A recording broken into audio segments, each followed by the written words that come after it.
Ang lulutuin natin ngayon ay ginataang langka.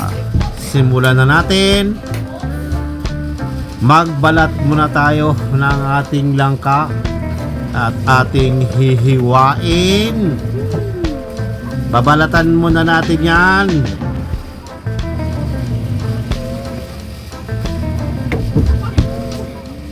Babalatan. Babalatan.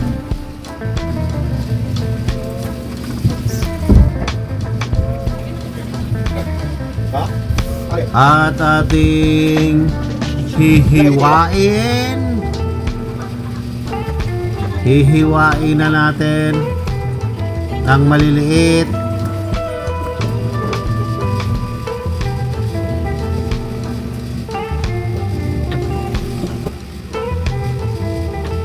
Yan, maliliit lang na hiwa. Yay! Maliliit lang. Ganyan lang ang pagkahiwa. Yan.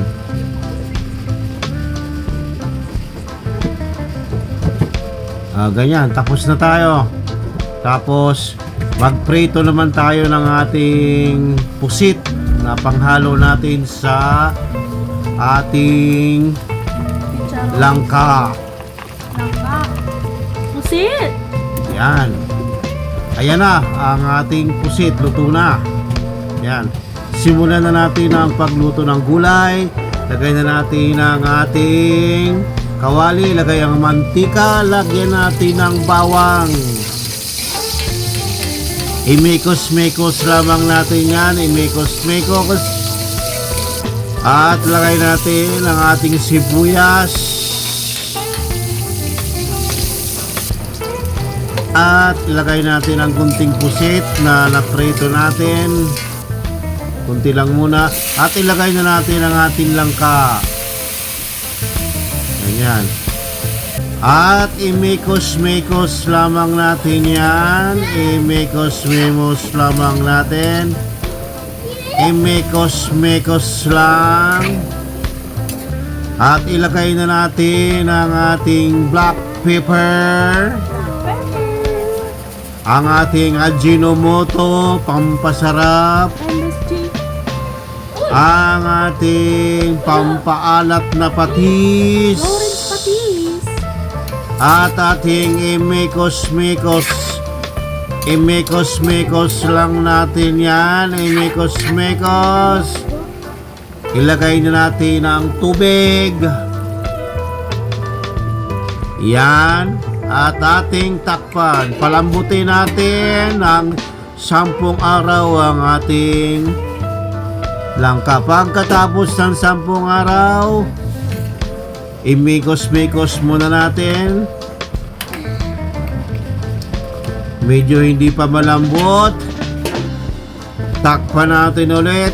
Dagdagan natin ng 10 araw ulit. Pagkatapos ay malambot na, ilagay na natin ang ating gata. Gata. Kokomama gata. Kokomama gata. Ilagay na natin.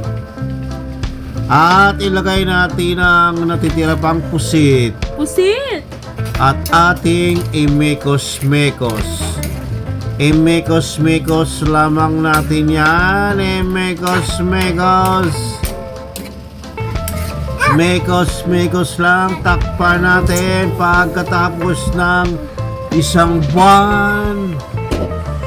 Oy, medyo okay na ang ating luto, ang ating langka. Takpan natin ulit. Paanuhin mo natin ang sabaw, paigahin. Pagkatapos ng 10 araw, medyo okay na. Maghahain na tayo. Iyan. Iyan na oh. Ito na po ang ating finished product. Ayan na oh. Kainan na.